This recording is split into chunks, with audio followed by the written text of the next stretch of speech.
Hi friends! Welcome back to my channel. In today's video, I'm going to show you how to reset accessibility settings on the Samsung Galaxy A06 5G. If you're new here, don't forget to subscribe and give this video a thumbs up. Now let's dive in. Step 1. First, unlock your phone and open the Settings application.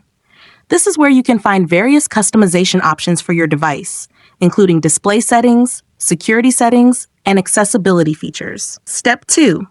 Now locate the search icon in the top right corner and tap on it. The search feature makes it much easier to find specific options without having to scroll through multiple menus manually. Step 3. In the search bar, type Reset Accessibility Settings and wait for the results to appear. This will bring up relevant options related to your accessibility settings. Step 4.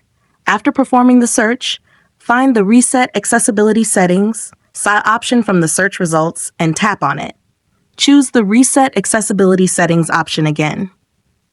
Step 5. For the last and most important step, locate the Reset Settings option. Tap Reset Settings, enter your password, and tap Reset again. Your accessibility settings will be restored instantly. If you found this tutorial helpful, don't forget to give it a thumbs up and subscribe to my channel for more great tips.